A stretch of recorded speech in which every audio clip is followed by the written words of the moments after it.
Hello, please let me see your ticket stubs for the Double-Edged Double Bill. Tonight's films show that Tim Burton is a big fish in an ape planet.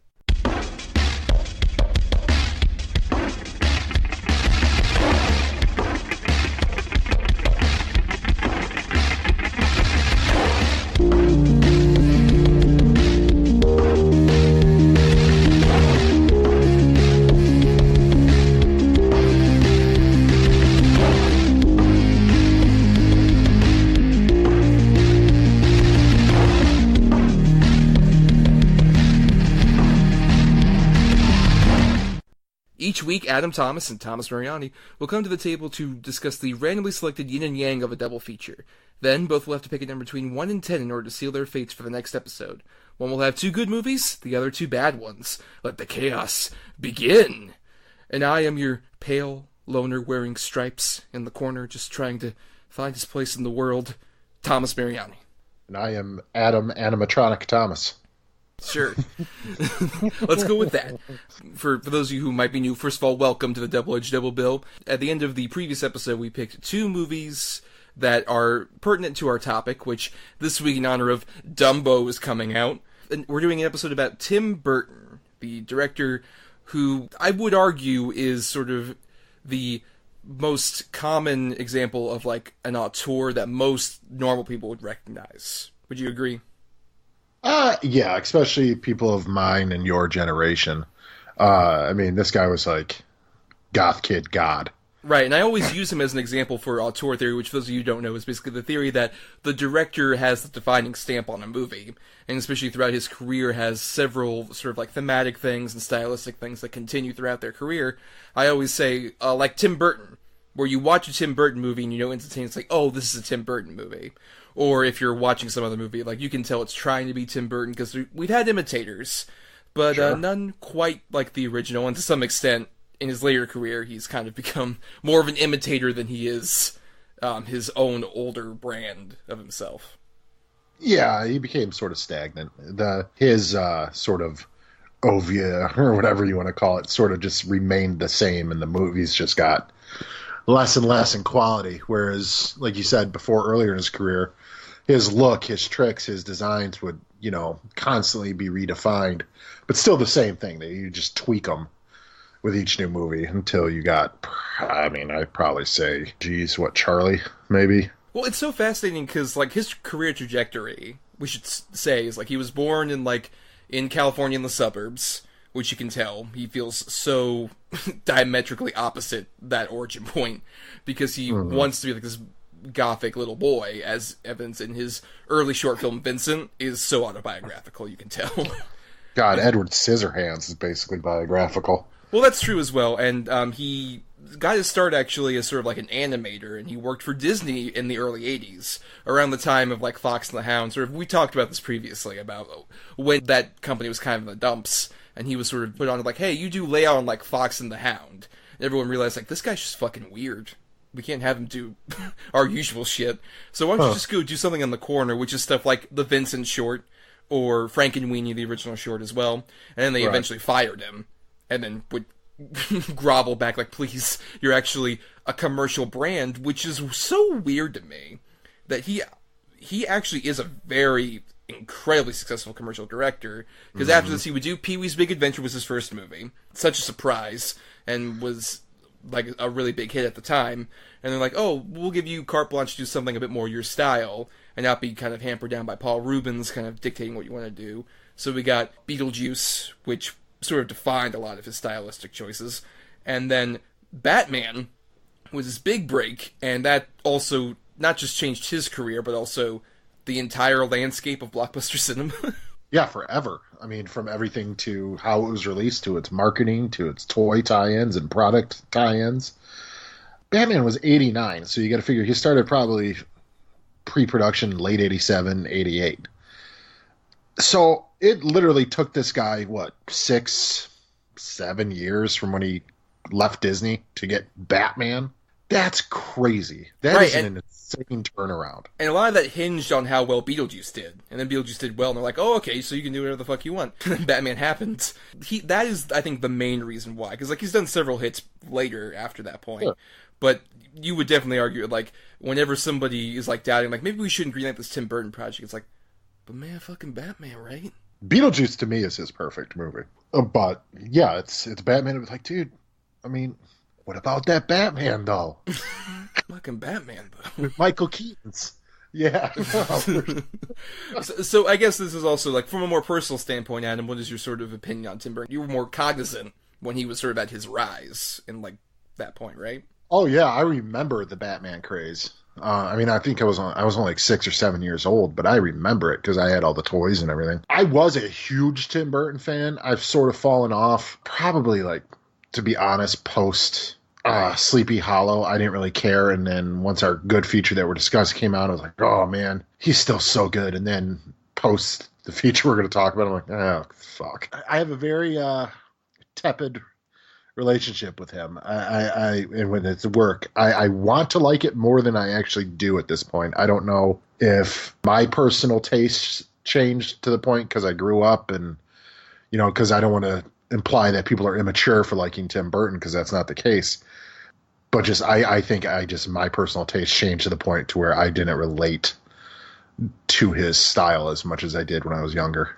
I was letting you go first for that because when I was a kid, when I started becoming like a big movie person, the three sort of people that sparked that were Jim Henson, which we've previously mentioned on the show several times, Steven Spielberg, and then Tim Burton especially. There was a certain point as a kid where I was like, not quite a Hot Topic Tim Burton fan, but sure, sort of like the guy who thought those guys were posers. So the most popular kid of right, all. Yeah. Right. Where like people would say like, oh man, my favorite Tim Burton movie is Nightmare Before Christmas, and I'd be the dude's like, he didn't direct that though. That's not him. And I would especially get pissed off when like around the time Coraline came out, people were saying like, oh, it's a Tim Burton movie. I'm like, that's not him. That's not him. I know. Like, so I was such a great guy to be around. So right, just a joy at the lunch table. Exactly. So many friends, the most popular kid. It's somewhere lost to time. I was such a big fan of Tim Burton. I designed a like land for Universal that was Tim Burton land. Like a section of Universal Studios that was all Tim Burton stuff. That's adorable.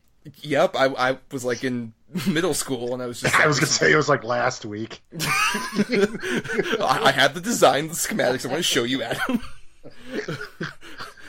Tom, so I don't know if they'd be able to have Batman in the Universal Park. Right. Shut up. They'll totally be able to do that. You don't worry about it. What do you know about anything? How do you feel about him now? Well, our two films we're talking about tonight, we should mention, are the good feature that we ended up randomly selecting at the end of our last episode was Big Fish, and then the bad feature was Planet of the Apes, which follow each other directly, and I think are a very sort of fulcrum point in his career in terms of his, for a lot of reasons that we'll get into with both those movies.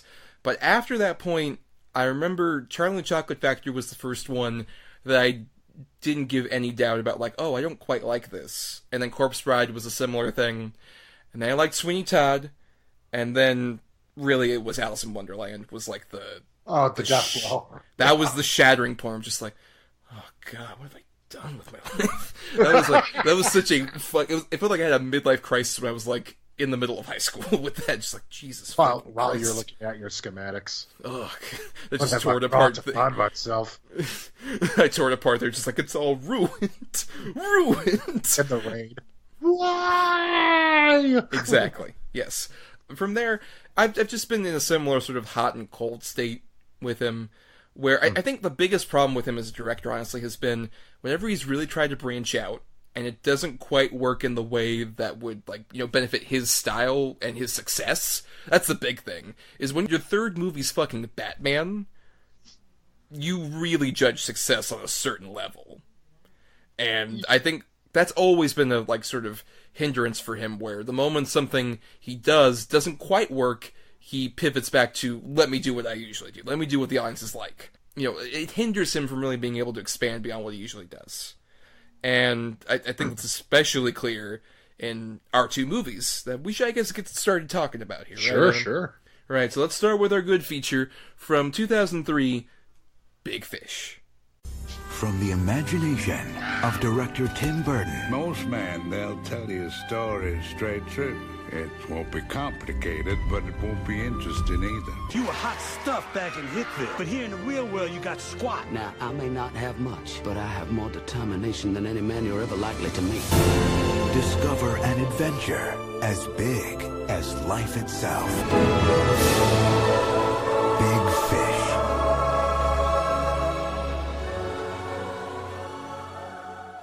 So, Big Fish came out in 2003, December 10th, 2003. Directed by Tim Burton, written by John August, who would be later a very recurring sort of screenwriter for him, based on the novel Big Fish, a novel of mystic proportions by Daniel Wallace. And this is after our other feature we'll talk about in a bit, and I think was sort of a point where it could have been the big turning point for his career. Because I would argue this is the first movie where Tim Burton depicts anything that would resemble our authentic reality. Yeah, I can agree with that. Obviously there's fantastical in it, but the scenes that take place in the present, especially.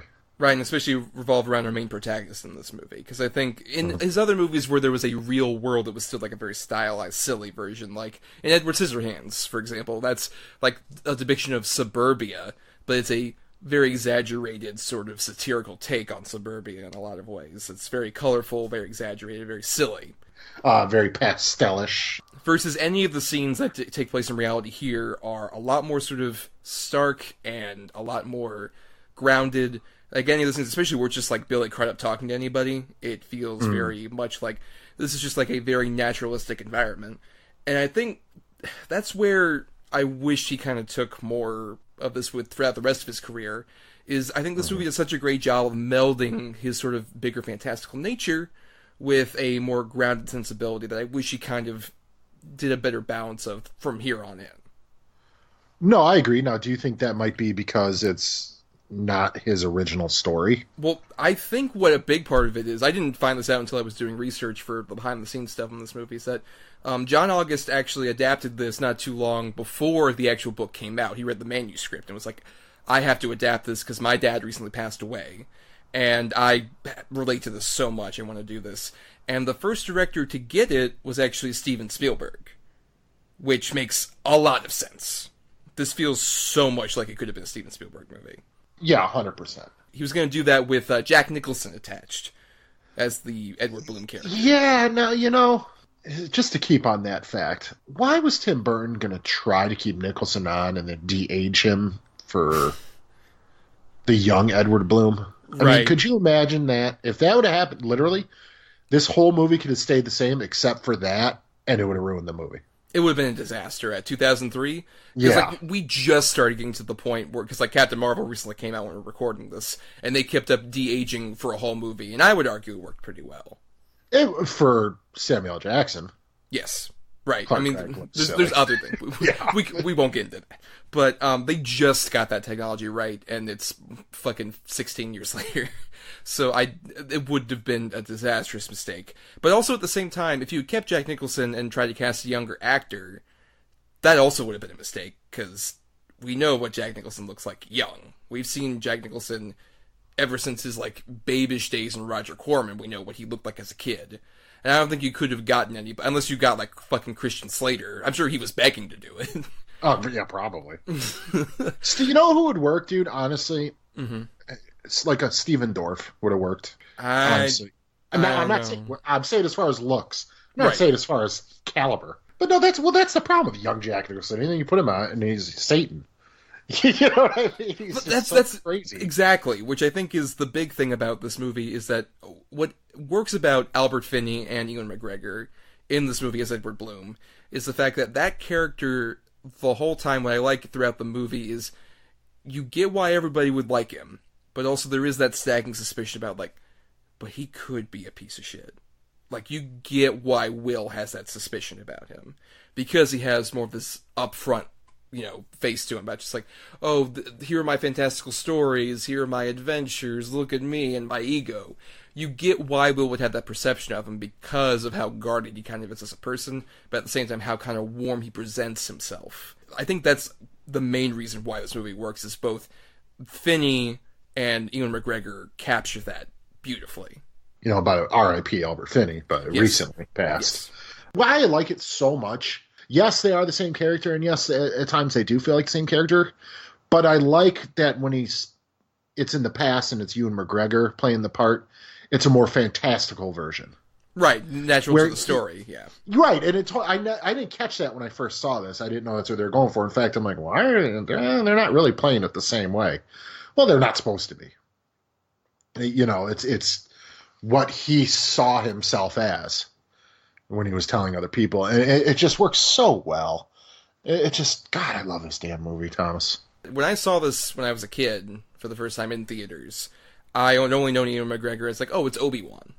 Like, that's all I knew him as. And this was, I think, the first movie to make me realize, like, oh, this guy's a really great actor.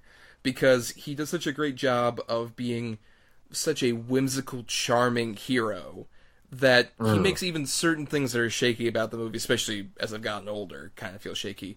You instantly are still swept up in what he's doing. Like, especially the Alison Lohman stuff where he is, like, romancing her.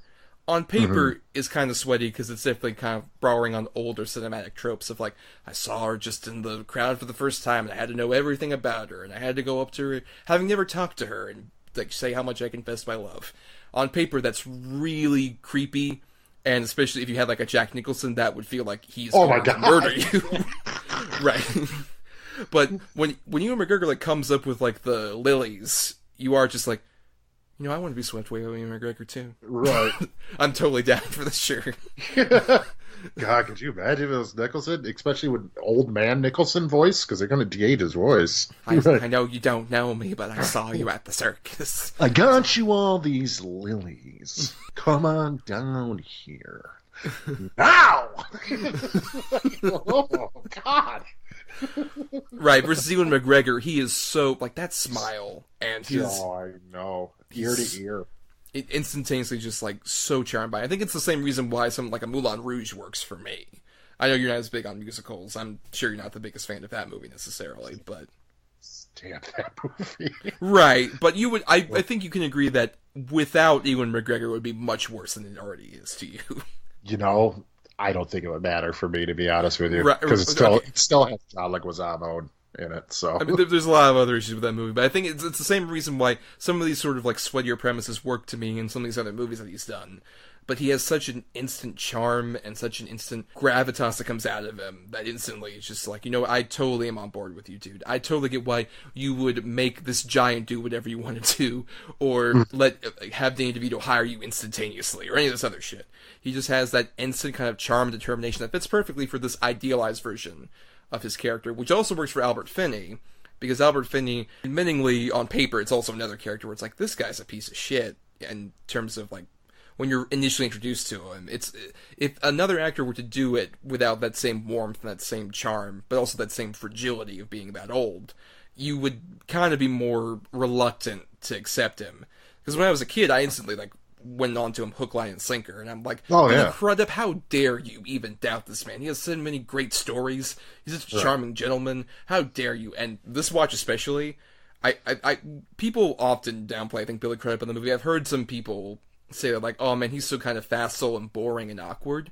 But with this rewatch, I just realized that's exactly who this dude would be with a dad like this. Oh yeah, 100%. Absolutely. He has no idea who his father is.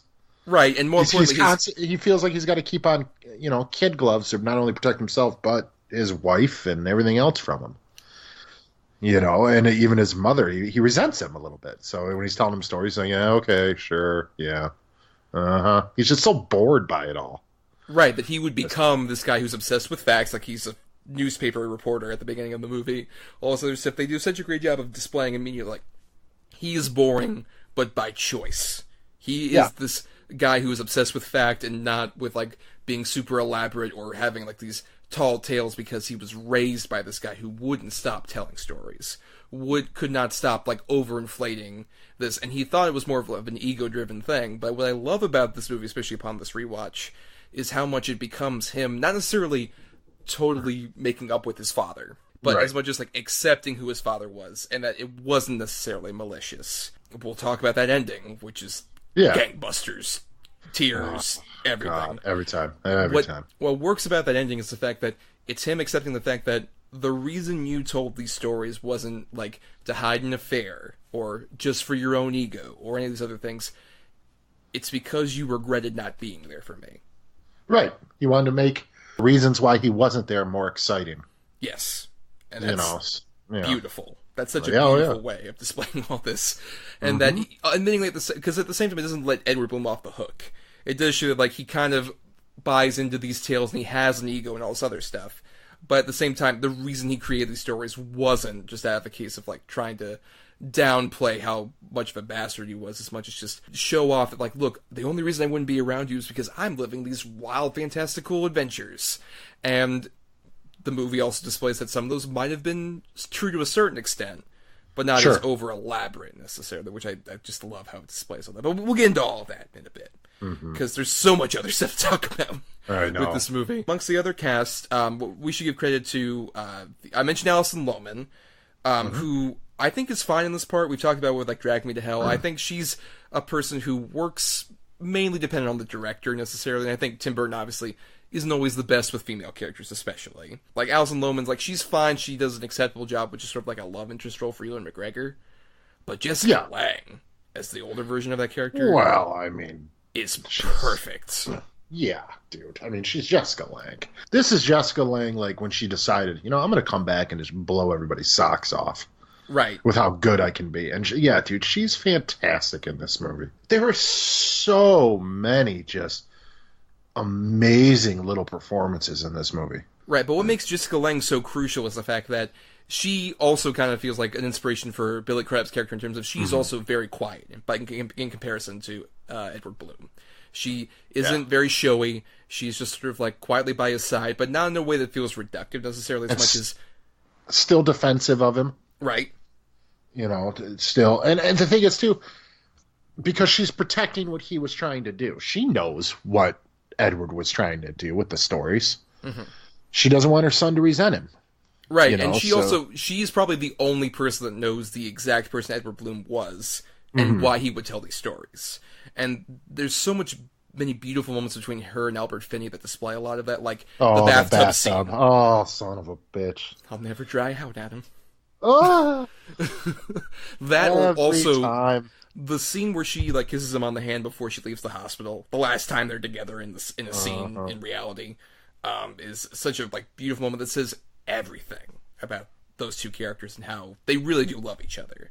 That they have such a backstory and a relationship together that we don't necessarily see the actual thing. If we see the fantastical version of it with, like, Alison Lohman and Ewan McGregor, but you can tell, like, that says so much about whatever their reality was. And, like, they probably just met in Auburn and they had, like, a genuine romantic connection, and from there had, like, a facile, familiar life, but one where, like, they really loved each other at the same time. It displays all of that without saying a single goddamn word, which I don't think is common, honestly, for Tim Burton movies at this point.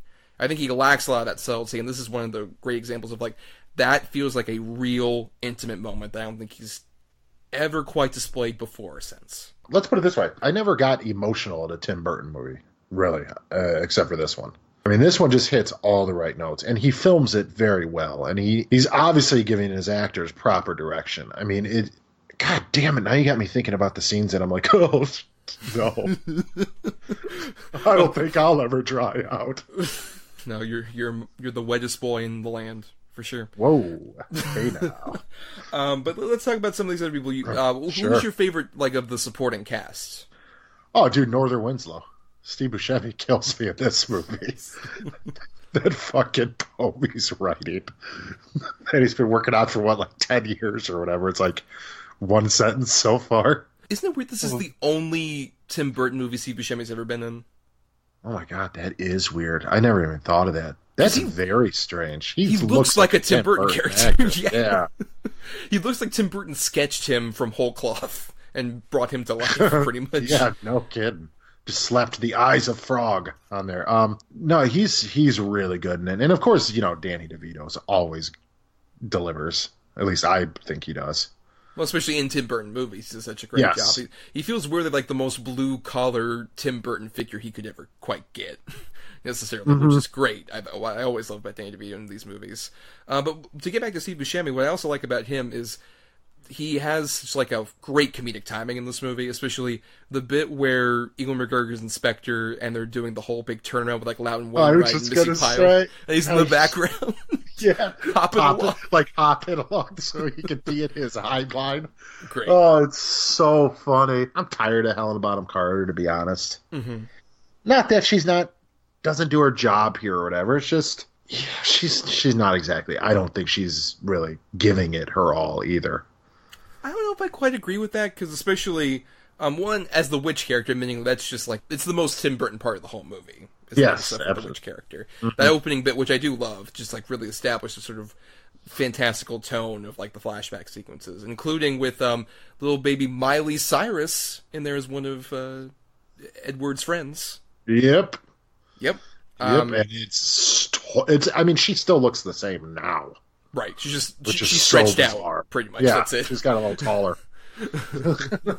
Yeah, in that opening scene, I think she does such a great job of establishing at least sort of the menace, but at the same time the weird sort of connection that Edward has with the fantastical at the same time, where Ed's not afraid. I will also say, I think her second role as the adult version of the young girl from Spectre, I think it does a great job of at least establishing the fact that it's our first indication that someone outside of like the family unit has a similar connection to Edward in the eyes of Billy Crudup. I think she's very crucial to that point, and I think she does a really great job of establishing that, where she's like, I mean, I was a young kid and I had a crush on him when he came in, but I grew up and I became so much more cynical and bitter, and he came in and it showed that he actually cared about people outside of his family.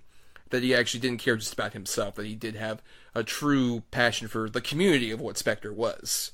And that she even was like so attracted that she thought it was like an actual romantic attraction, and then he spurred away from that. I think that she does such a crucial job of at least establishing that big point of the movie, that Edward wasn't a womanizer, that he had like a genuine charm, but at the same time it's like, no, he ignored my advances. He didn't want that for a variety of reasons. And I think she does a great job of establishing that without necessarily being too over-the-top a character. I think that's her bigger problem in her later Tim Burton performances, is she's way too over-the-top and way too much more manic. Whereas here, I think she does a better job being reserved and quiet, and like a woman who's had a clear amount of regret in her life. I mean, I can't really disagree with you on any given point. Just, I think the problem with me is I'm used to being her so manic and crazy that it just felt kind of like such a toned down performance. Maybe it was a little jarring for me. I don't know. I mean, she did fine. It worked, but I could have seen anybody else doing it too. I don't think that her performance served the character or the character served her performance in any way. Well, who I couldn't see anyone else possibly doing a particular role is my personal favorite, the underrated MVP of the whole movie, which is Deep Roy as Mr. Saki Bottom. Nobody else can beat Mr. Soggy Bottom. Dude, when he shows up with the revolver and he's crying.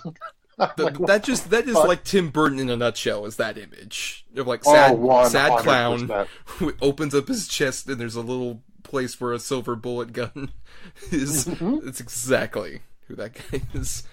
And that does lead to the werewolf twist, which I honestly forgot about until I rewatched it this time. It's been so long. And, of course, the piece de resistance is Dan DeVito transformed, has a brief moment with Edward, like, go find it. And then has his foot come up to his chin and scratches. Try to scratch his ear. I know. But no, and one thing, too, I do want to go back to Ewan McGregor real quick. I love how young Edward is so cocksure of himself and, like, tough. Well, son, that John could rip you apart with his bare hands. Oh, trust me, he'll have to try. Just like that. Like, okay, well, go at it, Edward. And we should also mention Matthew McRory, who is sort of like, this is his most famous part, and works perfectly, because he has the, like, obviously the size and intimidation, which is actually most of them through forced perspective, and pretty well, honestly. Like, there's a couple points where it's CG and it's not the best, like when he's sifting the house at one point later. Not the best. But like when it's him and Ewan McGregor talking to each other, that feels perfect. Like it's like Lord of the Rings, Peter Jackson era style forced perspective that works perfectly. But he also, I love how sort of very gentle he literally is as a giant when he's just like, no, I don't want to eat anybody. I'm so hungry. And the costume design for like him when they tailor make the suit for him, I love too. And it feels like every story kind of seems like it's Tim Burton recalling something similar that he had done in earlier films. Or like the stuff with the giant feels very Pee-wee's Big Adventure. The stuff, Yes. Oh, absolutely. the stuff where Edward especially is like the whole thing about like I just couldn't stop growing and my body couldn't keep up with my ambition, especially when he's in the bed at very Edward Scissorhands, I would argue. Yep. And even like the stuff where it's Edward when he's in like a young adult and he's going off and he's kind of charming, grinning ear to ear, very similar to Ed Wood. Yeah, no, I agree. It's definitely all of his tricks on display. And it just works. Yeah. It works fantastic. I mean, even the stuff with the witch and whatnot. I mean, that's Sleepy Hollow or the production design for Nightmare Before Christmas or any of that stuff. I mean, it's the house in Beetlejuice, for God's sakes. Mm-hmm. And I just feel like it's a shame where, like, either he should have stopped at this point, because while I don't think it's his best movie, it's one of his best ones. And either could have just stopped here, like, that would have been a perfect bookend to his career, or really could have just kept going into more movies that had, like I said, a grounded sensibility, but didn't go too far from the fantastical at the same time, because he did Big Eyes later, which isn't a bad movie, but you can tell he's kind of bored doing it. Yeah, I've never seen it. I've made fun of it on this show I don't know how many times. I've never seen it because it just looked so bland. It was fine. It's just like the definition of, like, it's a fine It movie. exists, It right? is literally It's there. directly in the middle of his filmography for me. Or just, Right. Because you can tell that at the same time he's not as interested in telling, like, this story that doesn't have much of anything fantastical. Like, there are a few sort of moments where there's hallucinations for Amy Adams' character, but it does definitely feel like it's his most grounded movie, and I think at the same time he feels kind of bored doing that. So this is such a great blend, and I wish he would keep on doing more movies that blended the fantastical with the grounded elements here. Because when this came out, it was sort of poised to be his big sort of Oscar push. This was going to be sort of like the movie that was going to like usher him into like a massive acclaim. Because before this, obviously, he was a very successful filmmaker, but critics were just like, oh, it looks very well designed, but come on, tell a real story, Tim. Do something with a bit more like oomph to it, and a bit more, actual weight. And this one did, and people were like, yeah, but it was good, but it wasn't nearly as big a success as some of his other movies. It made about $120 million, which isn't anything to sneeze at. But for Tim Burton, that's just like, but that's just okay. It didn't make Batman money, so people aren't as interested. I gotta go back to doing Charlie and the Chocolate Factory, or whatever the hell. It looks like he might be going back to this for Dumbo. I mean, Dumbo looks very similar to some of the stuff in this one, at least by preview standards. It feels exactly like specifically the circus set piece of the movie. Yeah. Speaking of elephants, though, that bit where he's just like daffodils, and the elephant's just like shitting right next to him, completely improvised. That was not supposed to happen, but obviously wonderful moment. Expert use of elephant dung. As much as I don't think that Big Fish is like his best movie, it's one of my favorites of his. It's like top 5 around there. But the last 15 minutes or so of this movie, I think, is the best filmmaking Tim Burton has ever done, in all honesty. I think it's I 100% agree. Yeah. It's such a perfect encapsulation of like his humor, his sort of ability to make weirder turns in sort of like bigger blockbuster cinema, his work with like weird but connected characters, and fucking contrasting that perfectly with Billy Crudup telling the story and Albert Finney dying right next to him is immaculate. It's flawless. It's so beautiful that it makes some of the sweatier stuff that happens earlier in the movie click perfectly. It's so beautifully done. Oh, I agree with you. I mean, I'd argue it's one of my favorite. You can't even really call it a third act. It's the last 15 minutes, but one of my favorite ending pieces. God, since the movie's come out, I can't think of one. I mean, every time I see it, not only do I smile huge because how silly it is in parts and fantastical, but it also is just such a gut punch too. You're like, oh God damn it. Don't let him go in the water. Make him live more. It's such a great way to wrap up this father-son story. But at the same time, you're like, oh fuck, you're just starting to accept who his dad was. And God, I wish they could have more time. Fuck you for picking this. No, I got really emotional, especially this time watching it. It did its perfect job, because the moment after this movie was done, what did I do? I called my fucking dad. Because of course I did. Because of course that's what this movie makes you do.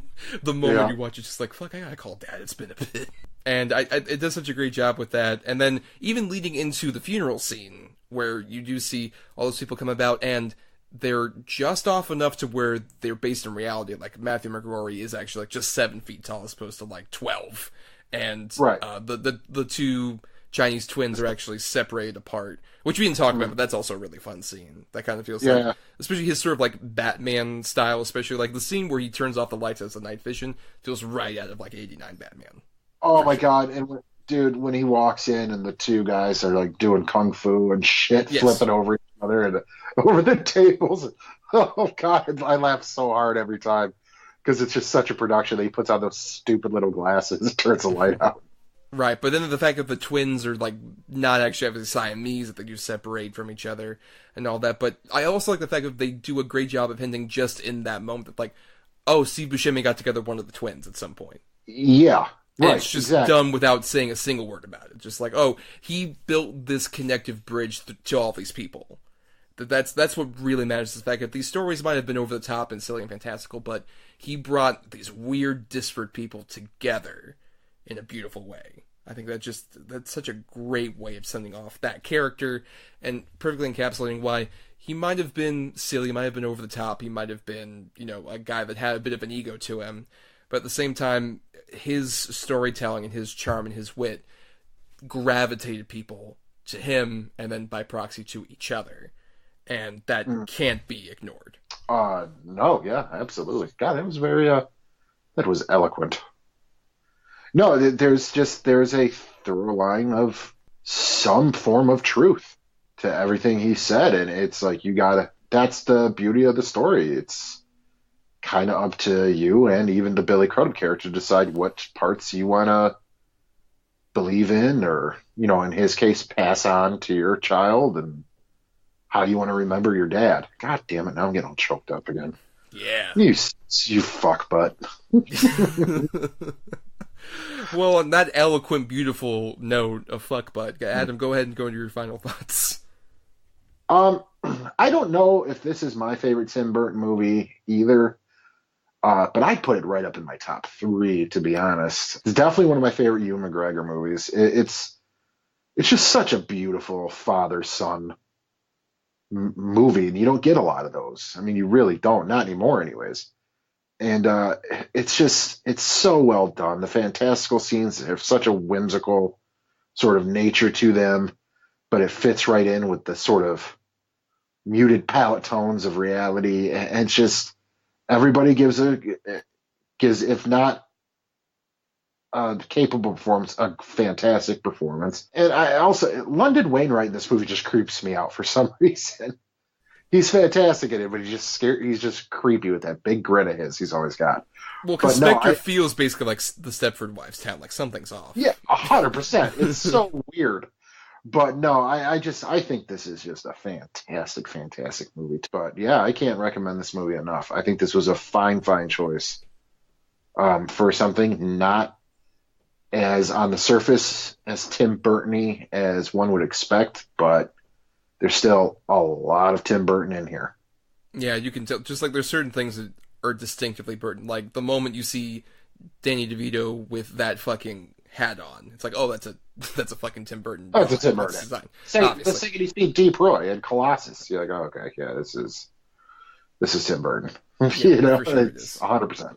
Yeah, and I think it's why this one's resonated a lot more of his movies since the sort of dawn of the new millennium. It feels definitely like the one that's sort of the most personal, because it's interesting.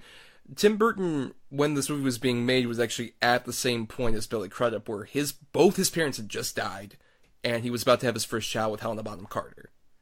So he was literally in the same position. So you can tell there's a lot of personal stuff coming into this. Not necessarily autobiographical, but definitely a lot of care and attention to the idea of, like, someone like a Billy Crudup being kind of distant from his parents. Tim Burton didn't have as close a relationship with his parents as he wanted to, from what I'd heard. But at the same time, he has, like, such an affection for the idea of, like, storytelling and what that means, especially from a generational standpoint. And it could have sparked, like I said, something bigger and better for his career, and instead was just kind of like a one particular snapshot of a moment in his life. And from here, just kind of made a lot more sort of soulless cash-ins. There's some movies of his I've liked since, like Sweeney Todd I like, or even his Frankenweenie remake I thought was cute for what it was.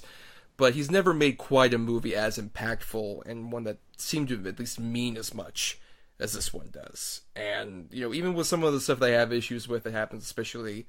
we didn't even mention Marion Cotillard is completely wasted in her first English language role here. Just kind of there. Fine. Even with all those issues, the sort of imperfections that happen earlier on make that, like, last 15 minutes work so well. Because you can tell, like, these are stories that don't have a lot of continuity with each other necessarily when you think about it. They feel like the stories of, like, that a dad would tell. It feeds off that energy of, like, when you're younger and your father tells, like, the same jokes, the same stories over and over again. You're like, Dad, I've heard this 1,000 times. But each time they almost have these new details that sprout up that he didn't intend to because he kind of forgot how he told the story the first time. And that's sort of the beauty of it, is the fact that these stories don't quite connect as well as they should, but there's the through line of who Edward Bloom is as a person, who he wants to present himself as, and the person he wishes he could be, but also the person that he is. And that's what, you know, makes that last 15 minutes work, because, you know, on any logical level, it's like, this doesn't work for a variety of reasons, but that doesn't matter at all. That's not the story that this is, as Billy Crudup kind of says at the beginning of the movie. This is the kind of story that it is. Not all of it was true, not all of it really happened, but it's what it is. And I think that's such a great sentiment. And that's why, short of, I would say, like, Ed Wood, Beetlejuice, Pee-wee's Big Adventure, and Edward Scissorhands, this is like the fifth spot for me. Those are the 5 movies I would say, like, anybody who's never seen Tim Burton before, those are the 5 to see. Because I think that just encapsulates him as a creator so wonderfully. But now, let's get to the complete opposite of the spectrum with the movie that preceded Big Fish, his remake from 2001 of Planet of the Apes. In a world where freedom is history. Where am I? What is this place? Get them out! And get them clean! Brutality is law. Rise when your master enters. The powerful rule by fear. Next, you'll be telling us these beasts have a soul. Is there a soul in there? Some humans have escaped. Kill them all.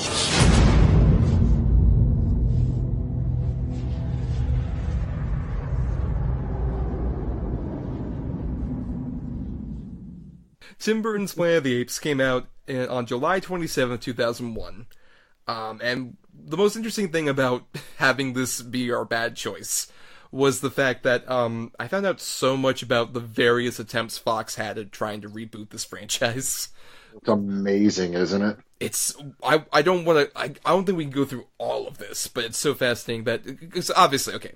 This is a remake of the original Planet of the Apes, which was in 1968, was based off the novel by Pierre Boulet, though apparently, obviously, they changed a lot for that Charlton Heston movie, but obviously that's a classic of science fiction, and was arguably the first sort of big franchise Hollywood movie.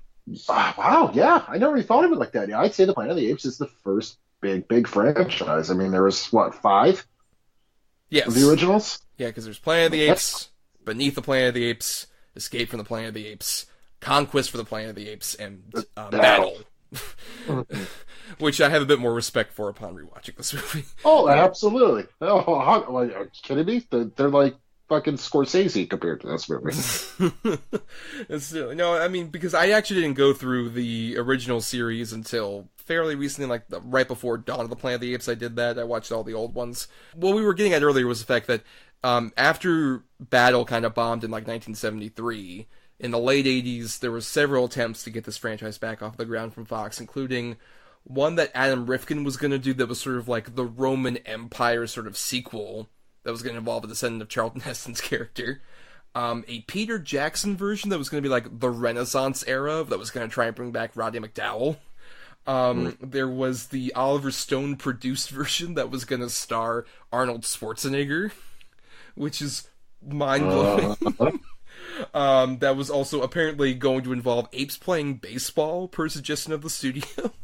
That's one of my favorites. I mean, what if, like, you go and they're playing baseball and they need, like, a pitcher or something? A real quote from an executive. I know. So basically this idea is that the human would be a slave for their baseball game because they needed a pitcher. Several attempts throughout the 80s and 90s to do this. And then Tim Burton came on. Because Tim Burton was sort of like, you know, as I mentioned, a surprising commercial filmmaker. And they decided to get him because, like, hey, it's the Batman guy. He made Batman, like, not more than 10 years prior to this. He can, you know, do something weird and get people interested. And, Adam, this was your pick. So, we'll go a bit on your thoughts then on Planet of the Apes. By all rights, I don't even know how... A Tim Burton Planet of the Apes movie should have worked. Because it could have been just so bizarre and weird, and with his particular aesthetic and everything, it could have been a really cool, quirky movie. Because, I mean, the first one's campy as hell. The originals are campy. I'd argue the only thing that works about this movie is the makeup. And only the male apes. The female apes look terrible in this movie.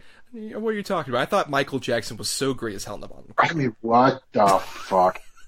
But just the idea that not only did Mark Wahlberg not do Ocean's 11 so he could do this movie, Tim Roth didn't play Severus fucking Snape so he could be in this movie. On paper, I get why in, like, 2000, No, 2001...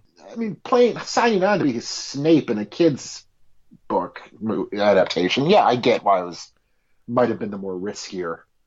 Well, yeah, right, exactly, because at that time, you would have you're like, Tim Roth's not thinking, oh man, this is going to last for 10 years, I'm going to be, like, beloved by so many people as Severus Snape. Right. Right, he's just thinking, like, oh, you know what, how about this reboot of a franchise that was successful at some point that has cultural relevance? I could probably do something with that. And I just feel more bad for him, because not only that aspect of it, but the fact that apparently his experience in the makeup was, like, the worst. He, like, anxiety attacks and a lot of, like, just such trouble in that makeup. And he's trying. Yeah, but he's just so uncomfortable. You can just see it.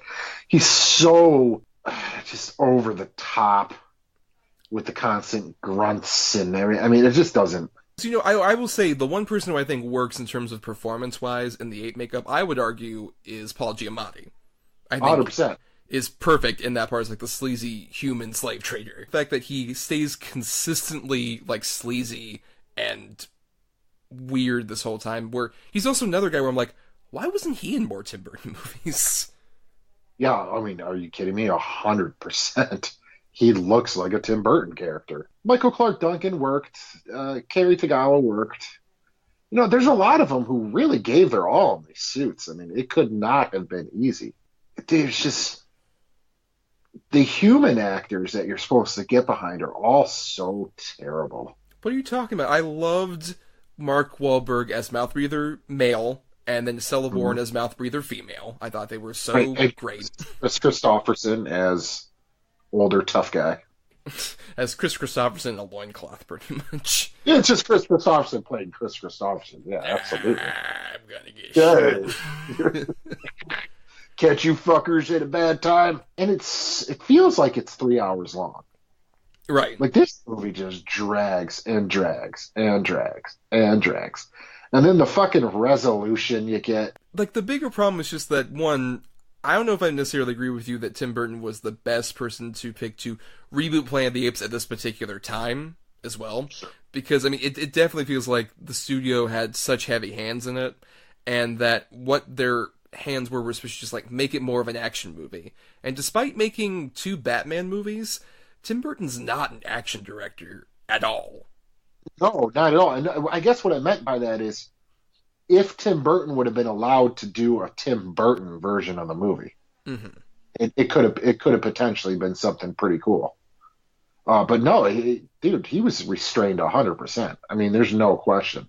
The only thing that felt like Tim Burton in this was like their armor Right. with the weird designs on the helmets and stuff. Right, where it almost looks like sort of beetle crustacean things. It leads to the one good moment of the battle, which is where the Thade character like stabs somebody with his helmet. I actually like, oh, that's a creative idea. But then the rest of that battle is just like, it goes on for fucking ever. And it's the lead up of like, they're in that desert for half the movie. Oh, I know. And they're Oh, just I fucking know. mulling around doing nothing, or like doing that weird like attempted connection where it's like Helena Bonham Carter's trying to say like, oh, I'm totally for you, Thade, as a trick, and he kind of buys it, but he also doesn't. And that why are we just spending time doing this? And because there's so much that contradicts, where like it wants to be a big action movie, it wants to be a war movie, it wants to be this sort of weird sci-fi movie. It has bits where it kind of feels like the political satire of the original movie to a certain extent, especially with maybe the worst scene of the movie is the Charlton Heston cameo. Yeah, I'd argue that's one of the three worst scenes in the movie. To me, they're kind of tied. Well, I think it's just especially hurts because it's the most direct parallel to the original movie, with him saying "damn them all to hell," and also the gun connection, which feels weird for a lot of levels because it's Charlton Heston as well. It's there is no question that was on purpose. What usually works about Tim Burton is through sort of like quick flashes. You usually get a sense of the world. Like Beetlejuice does that excellently, where you don't get a lot of exposition, but you get a sense of like the undead world and how that relates to humanity and all this other stuff. Versus in this movie, it feels like a fucking theme park show. The way that the sets look, the way that all the characters are walking around. Absolutely, that's a great call. It's like the Planet of the Apes Splash Park Spectacular. They got fucking microphones all pinned to them with the dude cheesy dialogue. And the sets look that bad, and it almost feels like, is this like the Flintstones, like the 1994 movie specifically, like leftover sets? They just put moss on and shit. It feels so small for like, oh, this is a Planet of the Apes. And yet here they are in this one cave that we're just going to move a bunch of fucking bullshit around to make it look like a different area. The world building of like, oh, here's an ape that takes off his wig. Oh, here's a weird sex scene, kind of. Yeah. Or foreplay or something. I don't know what the fuck's going on with that.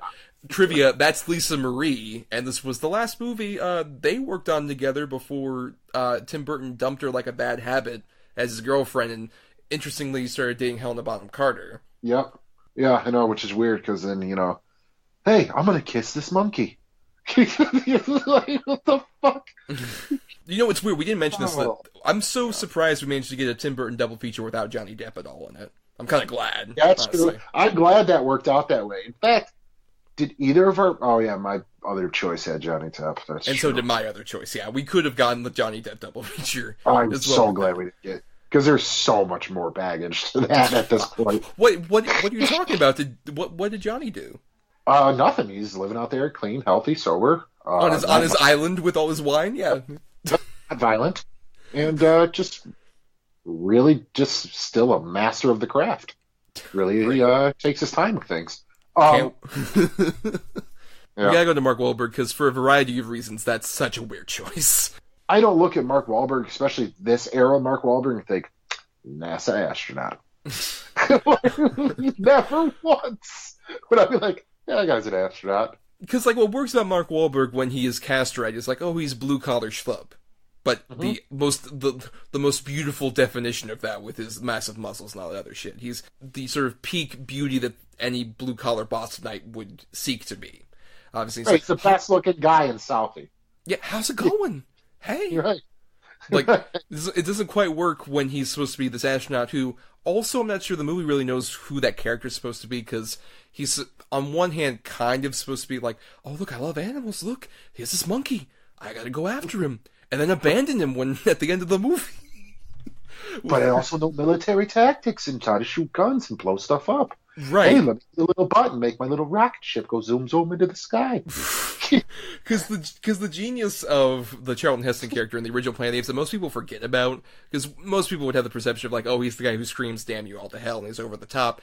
But in the original movie, he is the most cynical, hero to ever have as the lead of your big sci-fi movie. Because Oh, literally wow. at the opening, he's like, "Hey, why'd you take this mission?" "Oh, because humanity's terrible, and I wanted to go to a world where they weren't around fucking things up." It's just like, damn. Right, like, oh, okay. So they send his trained chimp out, and he has to go try to rescue it, and that's how he ends up on the Planet of the Apes. Right, the time vortex, and specifically, it is mentioned as a completely different planet, because it has twin moons and suns and all that shit, so it is definitely, it's not Earth that they're It's not on. Earth. No. Isn't that the biggest crux of the original? That's the whole point. Right, which makes that ending make even less sense when he actually goes back to Earth, and it's like, how did any of this happen? Washington? Yeah, it's fucking Washington, D.C. But with apes, and it's like, wait, that makes even less sense because you traveled in time and did this, and apparently, like, Tim Burton literally said, "Oh, this wasn't supposed to make sense, I just had a fun ending cliffhanger for some person to pick up on later," which feels like such a dick move. It's like, here, solve this. Dick. That's him not giving a shit at the end. That's him just giving him something. I gotta end this fucking thing. Well, 'cause- here you go. Right, because Tim Burton principally has never cared about plot. In even his best movies, like, plot matters so little to him as much as brief, sort of fun character moments. And this one has the least amount of those, because most of these apes are either extremely bland or trying way too hard, especially, like, Thade Tim Roth. Tim Roth feels like thinks, oh, I have to be like Roddy McDowall and over-enunciate and overact because I'm in this ape makeup, but the reason that worked for Roddy McDowall and the other people in the original movies was because that makeup was so inherently limited. It's great, don't get me wrong. But yeah, but you had to overact to emote through it. Right. As opposed to the Rick Baker makeup, I agree, is like the principal thing that works about this movie. Wasn't nominated at the time, probably because everyone's like, oh, get this away from us. Even though I would argue it deserved some kind of attention. I mean, especially in a world where fucking Beautiful Mind was nominated that year for its makeup, and that makeup's terrible. It's the worst old age makeup, whereas this, it's such a phenomenal design, and interestingly, Rick Baker took this because he wanted to sort of do a better job than his disappointing work he felt with the King Kong remake from the 70s, which you can tell he's putting into overtime, where, like, the apes are very expressive, feels almost flawless when they're around the human characters, in a way that I was really glad to see, but just the problem is the people in the makeup aren't given a lot to do. And as you mentioned, the human characters are also terrible, with the underrated terrible moment of this movie, because there's so many ones that are obvious. There's a lot. Yeah, there's a lot. Right, the underrated moment that, especially upon this rewatch, I'm like, oh, Tim, why did you even approach this? Is our one black human character talks to one of the humans who's around the apes all the time and says, he's a house human. I'm like, Tim, stop. Tim, stop. Yeah.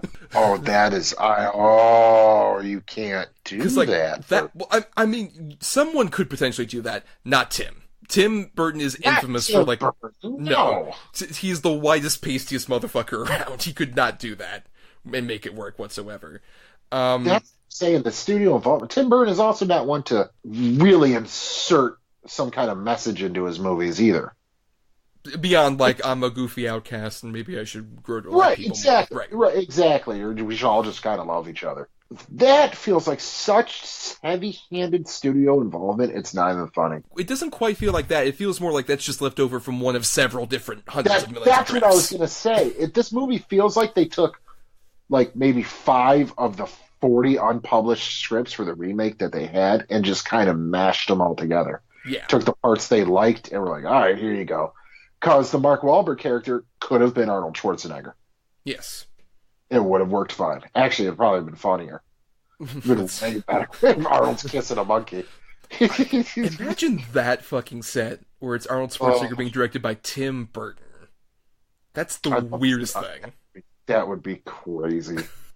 What's this? What's this? This is magic in the air. Look at all these black and white stripes. There's a sandworm coming. Who are you, lone boy in the corner? I am just a lonely, separated boy from the world. I have no one to love me. That would be so awesome. I want to see. I just want to see someone do that, like use video editing and insert Arnold Schwarzenegger to all Tim Burton, like just replace Johnny Depp with Tim Burton. Oh, dude, Edward Scissorhands would be so funny if it was Arnold Schwarzenegger. It Charlie, would be the Chocolate Factory with Arnold. Well, that's really weird, because interestingly, to go on a tangent to that movie, the second choice of Johnny Depp couldn't do it for Tim Burton was Dwayne Johnson. For Charlie and the Chocolate Factory? For Willy Wonka, yes. Oh my god. Which would have been really interesting, considering him at that particular point in, like, 2005, where he barely had a film career. That could have changed everything. Oh, crazy. Wow. Okay, anyways, back onto this shit fest. What? To transition with that, because I recently rewatched Charlie and the Chocolate Factory, I have a lot of issues with that movie, but that at least feels like Burton is having a bit more fun with that style, with that concept. It fits him far better. Like something like this, or weirdly sort of the opposite end of the spectrum, the one movie I would argue feels that's worse is like Alice in Wonderland, where that feels more sort of like it's him so trained, like, this is what you want, right? This is what you want from me. This is all you ask of me. Sweeney Todd didn't do that well, so this is all you want of me, isn't it, audience? And it's like, it just feels like he's trying too hard there. And that also, that feels more studio involved, because that movie's on fucking rails for, like, a bad YA story. Like, it is so much of, like, it's Tim Burton's style condensed into the most generic, bland, boring bullshit story. For Alice in Wonderland, a story that, by its very nature, doesn't have structure to it. Right. 100%. And like I said, you know, just really piss poor CGI everywhere. It just horrible acting. I've seen that once. I didn't even bother with the sequel, obviously, but I will never watch it again. Would you agree that that's worse than Planet of the Apes? Yes. Yeah. Simply because Planet of the Apes, as terrible as it is, there's still a curiosity factor behind it. Like, what were they even trying to do here? I don't understand what they thought the outcome would be. I mean, the movie made a pretty decent amount of money. It made almost $400 million. I mean, that's a big chunk of change, especially for back then. Right, and it could have been definitely a movie that could have had a sequel, but the problem is it sort of fits in like a Godzilla 98 or Last Airbender thing, where technically it made enough to where it would warrant a sequel, but people hated it so much that they backtrack on it. And that's the thing, is that despite this being like a big studio push for Burton, it was definitely an example of like him trying to do something outside of his usual comfort zone and really failing. And this is one of those rare cases where it's like, yeah, you definitely should have pivoted away from this, because this didn't fit him whatsoever. It has so many weird odds and ends that never coalesce together. And it's, despite a few people being decent, like Paul Giamatti, like I mentioned, is that bit at the very end was like, hey kids, who wants some aspirin? Who wants to buy it? Great. Right. That's a great little bit, but it's still so too little, too late, ultimately, for this big mass-feeding mess, where especially you got like Mark Wahlberg, where I don't know what's open more, his mouth or his nostrils. His nostrils are massive. You could fit a newborn baby's head inside of his nostrils in this movie. Right, and he's constantly got the wide-eye look. Mark Wahlberg looks genuinely just uncomfortable. More so than even Tim Roth does in the makeup. He just looks completely uncomfortable, and it just feels like everyone is doing a different movie. Everyone involved on some level is in a completely different zone, and no one's coalescing together. And it makes for a massive disaster. But one that I agree, based on pure just train wreck factor, makes it slightly better than Alice in Wonderland, which is a bore. And that'll be my final thoughts, so I don't know what you have to say to add to that. Nothing. I just don't. I can't fucking believe this movie. I can't believe that with all the talent that was involved, this is what we got. Mm-hmm. And you know what? I'll say that it also gives me a lot more respect and credit for what would come later, obviously, with when they rebooted Planet of the Apes about 10 years later. Yes. Yeah, I agree. I like those three. I got problems with a couple of, but they're all stacked up to this one. Jesus, they're Citizen Kane. Well, and that was the thing. I remember when Rise of the Planet of the Apes, the first one, was supposed to come out, everyone was completely doubting it. Everyone was, as opposed to the lead up to this movie, where it's like, they were advertising the fuck out of this movie. It was supposed to be like the big hit of the summer. Tim Burton, Planet of the Apes, it was fucking everywhere. And then it came out and was so reviled that it literally, for 10 years, there was such a black mark that when I saw trailers for Rise of the Planet of the Apes, I remember, myself included, everyone was like, oh, God, they're going back to this. Yeah. Me too. I was like, oh, fuck me. With James Franco? How is What that gonna work? Fuck. And it was coming out like at the end of August, and everyone was like, "Oh, this is gonna be something they fucking dump out. No one's gonna give a shit." And it was actually pretty good. Really good movie. Yeah, really good way to reboot the franchise. Because they had more of a cohesive vision versus, say, this one. Garbage fire. Yep. And on that loving note, that is the end of our double feature on Tim Burton. But before we do our random picking for next week's topic, we have some feedback to read, because every Monday we put out on the @DEDBpod Facebook and Twitter page. That's our Facebook and Twitter page.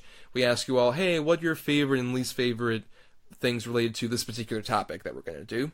And so we asked you all best and worst Tim Burton movies, and we're going to go through some of them here. First, Rachel Hillis says, love Corpse Bride, Beetlejuice, Sweeney Todd, Sleepy Hollow, Charlie and the Chocolate Factory, did not love Dark Shadows, The End of Edward Scissorhands, Frankenweenie, and Batman Returns. Brian Kane says, I loved Pee-wee's Big Adventure and Beetlejuice as a kid, but my favorite from him today is Ed Wood. I hate Alice in Wonderland for the annoying, edgy YA classic fantasy trend it popularized. Mystique K says, best Ed Wood, worst Planet of the Apes. James Rodriguez says, Tim Burton helped cement my love for Batman, so I adore what he did with the character in his 2 films. As for worst, I can't stand his take on Alice in Wonderland. Christian Alvarez at JediKid0622 says, best efforts, Beetlejuice, Batman 89, and Ed Wood. Worst efforts, Beetlejuice and Dark Shadows. Elwood Tiberius at Elwood_Tiberius on Twitter says, been done with Burton's sellout phase since Charlie and the Chocolate Factory. Alice in Wonderland clinched it. Creative peak Beetlejuice. Having been 12 when Ed Wood came out, probably means I need to revisit it as the better piece of filmmaking it probably is. And Wesley Boltler at Wesley Bout says, Edward Scissorhands, Ed Wood, and Mars Attacks are the best. I'm going to go and, I mean, it's probably wrong, but I'm going to call Wesley Bautier, because it looks like it could be that, and I think that's a very sexy name. Anyways, those are all pretty, I mean, it's all pretty much across the board with most of the feedback. I cannot believe that Charlie got one for a love, and same with Corpse Bride. I think Corpse Bride is so boring. That's the one that feels the most, like, to prove that, like, he didn't direct Nightmare Before Christmas. It's like, oh, wait, Henry Selick clearly gave so much more life to the stop motion than he quite did. Even with Frankenweenie, you could tell. It's just like, he loves the stop motion idea, but he doesn't quite know how to do it for a feature. Vincent is perfect. It's short, and it's the charm of that is that it doesn't feel like it has as much sort of like money behind it, especially. That's, I think, what makes both. They both feel a bit more soulless with those versus like what Henry Selick did with Nightmare Before Christmas has so much more of like charm and stop motion buoyancy to it. And he's also very bitter about sort of that connotation where like Tim Burton was too busy doing like Ed Wood to really do anything on the set of Nightmare Before Christmas. About a week before they put it out in theaters, they slapped his name at the top. Just because he did some of the character designs and stuff. Because he came up with the basic story and then the character designs and produced the movie, yeah. Which, and it's been sort of the albatross around his neck, is how this movie's so successful, but has his name irrevocably attached to it in that way. Well, it was a way to sell it. It's one of the most profitable movies of all time. The merchandise still sells like crazy. Yep, people still fucking wear Jack Skellington bullshit all the time. Dude, I still see people getting Nightmare Before Christmas tattoos and buying blankets and Christmas ornaments and all that bullshit. And it's like, grow up. I mean, I like that movie too, but also calm down. Sure, it's look, I was never like crazy over it. I appreciate it for the art form. I really do. I think it's fucking fantastic when it comes to that. But the rest of it's like, man, it's all right. It helps that it's only like 75 minutes long. Thank God. Yeah, that's the perfect length for it. But I will say, I was interested because Rachel said that she wasn't a huge fan of the ending of Edward Scissorhands specifically. I would argue that's kind of what makes that movie work as well as it does. I wouldn't want them to end up together and shit like that. Which is what worked. Yeah. Right, or for him to, like, be accepted in the community and whatever other stuff. The tragedy of him just as, like, this fairy tale creature that has to go back up to the castle and never be around again. Rewatching that movie recently, the ending sort of music swell, especially, I think that ending version of, like, the ice dance music is, I think, the best bit of score Danny Elfman's ever produced. Well, I agree, because I am not a huge Danny Elfman fan as far as scores. I think a lot of his stuff sounds very, very similar. Which it could be a good thing. I mean, if you want a Danny Elfman type score, but some of it almost sounds identical. Like just regurgitated pieces of music. Right, I've even heard that, like, this is not just Danny Elfman, but a lot of other, like, big composers do this, where, like, they come up with sort of, like, the theme of their movie, and then they have sort of other composers ghostwrite stuff and kind of put similar things in there from their earlier scores. And it feels like Danny Elfman, especially around the time of, we didn't even mention either of the scores for Big Fish or Planet of the Apes, but especially Planet of the Apes feels like that. Like, the opening theme is like, oh, that works fine, and then after that, it's just, like, background noise. Doesn't matter. 100%. Big Fish, honestly. I mean, kind of. I don't really notice this too much. That's interesting, because he actually got his first Oscar nomination for a Tim Burton score he did for that movie. That's the only nomination that movie even got. How did Batman not get a fucking Oscar nomination? Or an immediate win, or Beetlejuice, any of these other scores. Right. That were so amazing. But, you know, I do also want to say with Edward Scissorhands, the underrated MVP of that movie, I realized upon rewatching it recently, the black cop character who initially, like, nearly shoots Edward at the... Oh, yeah, sure. Right. And then later on, when, like, the psychiatrist is like, oh, he's completely cut off from the world, but he'll be fine.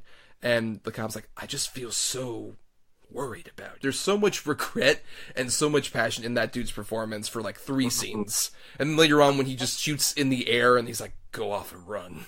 He feels so betrayed. Credit to the actor's Dick Anthony Williams, R.I.P. Great underrated supporting actor. Yeah. I thought you were going to say Anthony Michael Hall. I was like, wow, that's very... But that's also interesting about that movie, because that was his first sort of non-nerd Brat Pack role. Because he blew the fuck up. No, he's like a big beefcake. Yeah, and I mean, everyone's mentioned it, but yeah, Ed Wood, I would argue, is his masterpiece. I haven't seen Ed Wood in, dude, it's got to be 15 years. Oh, man, that back pocket's getting bigger. I gotta watch it. I have to. I always want to rewatch it. I just always forget. Like, I literally always forget. I think that's another great example where he showed a lot of restraint, and then people didn't respond to it, so he went back to doing some more of his fantastical stuff. Which, to be fair, in the late 90s, you got, like, Mars Attacks and Sleepy Hollow, which were fun, for sure. Yes. But to be fair, we almost got around that time the Superman Lives, which would... Oh, for God's sakes. Oh, I'm so fascinated by how terrible that movie looked. Did you see the documentary? I did see that documentary. Oh, boy. Definitely that's an example where it's kind of like Planet of the Apes, where I would have been more interested in the making of it than ever seeing maybe the movie necessarily. But I almost would have rather that one than the Bryan Singer one. Well, yeah, because the problem with that movie, amongst other things, it's boring, but also it's just kind of retreading old water at the same time. That would have been distinct. A Nick Cage, Tim Burton collaboration. Also, another actor where I'm surprised he's never worked with Tim Burton after that. I know, which is crazy to me. Because, I mean, especially nowadays, you figured Tim Burton's not really doing much, but you figured Nicolas Cage would be all over Tim Burton's radar. We got the documentary close enough. But can we get somebody to do the documentary about all these different Planet of the Apes movies, though? I want an extensive documentary about that. Too. Me too, absolutely, with concept art and everything else. Yes, for sure. And then we had some feedback about our last episode about people playing multiple roles. David Maynard says, too much goodness to pack into one movie, but you made it over the hump. Oh, God. That's both the best and worst bit of feedback we've ever gotten. I hate and love bad one-liners. Yes. It's that, well, thank you, Mr. Maynard. Don't ever write it again. Chad Hunt says J.J. Abrams has the same nose, which he's referring to the Dan Aykroyd character, which, upon looking at it, we posted this on our Facebook page. I know. He's not that wrong. There is no identifiable urethra. But, that's true. That's what's missing. That's the close. Key. Right. It's close. And then Ryan Quarterman at Ryan_Quarterman on Instagram said, Prestige and Nothing But Trouble are the same movie. Don't let the liberal media convince you otherwise. Well, I mean, you could tell that if you were watching closely. Right, that was the trick. Yes. You want to be Dan Aykroyd.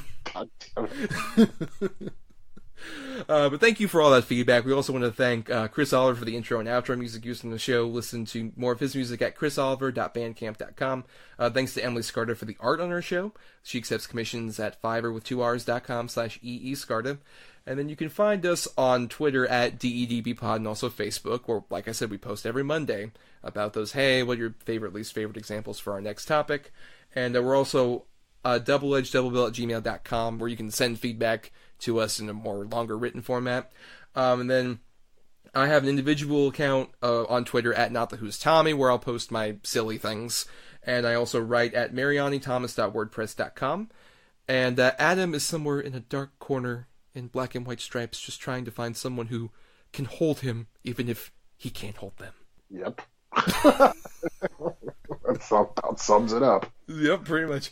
And then make sure you subscribe to us on iTunes, rate and review us there, or on our various other different platforms like Spotify, YouTube, Stitcher, all these other places. I'm almost wrapping this. I don't want to. Right. But right.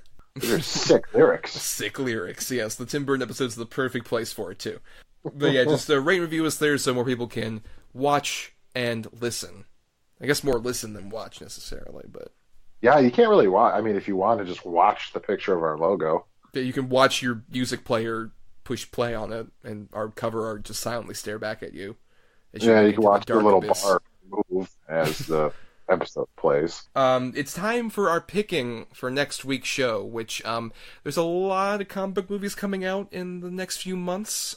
We even have, when we're putting that out, there will be a DC comic movie, though we've already covered DC Comics adaptations, and then there's also a Marvel movie coming out next month, but we've already covered most Marvel adaptations. There's Hellboy coming out in April as well, and we figured, what about the ones that aren't adapted from DC or Marvel Comics properties? Let's do an episode about those. I'm drawing a complete blank. What's the DC movie coming out? Shazam.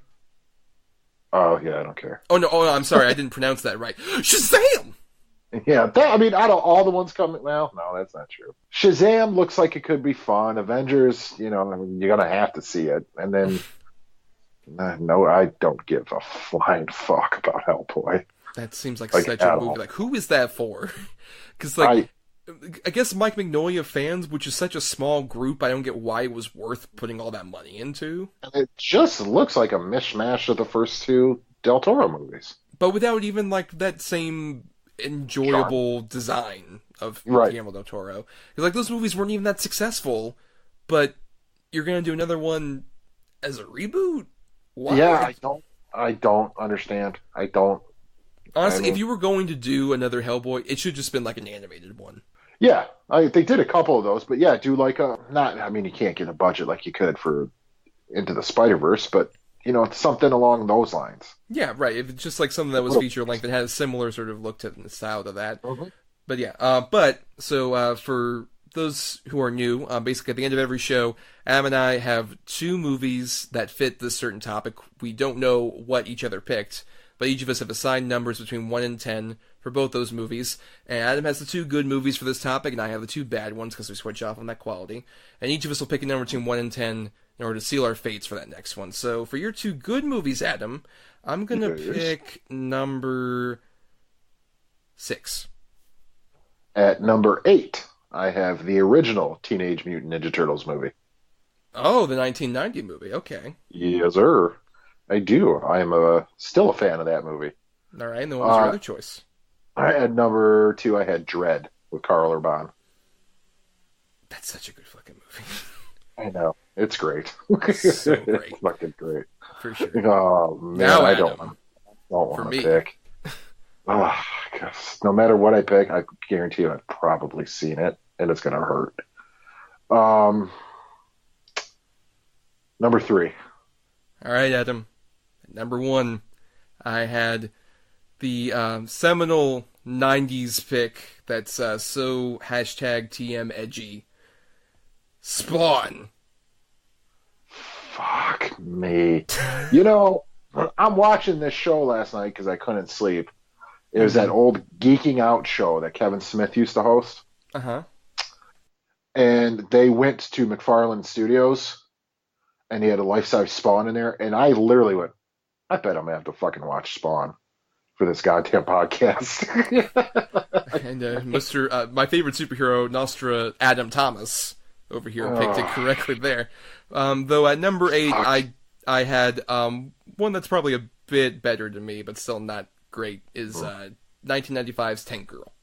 Oh, God. I mean,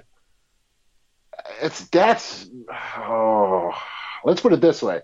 I enjoyed Tank Girl more when I saw it the first time than I did Spawn when I saw it the first time. So I guess that's saying something. Spawn didn't have Lori Petty.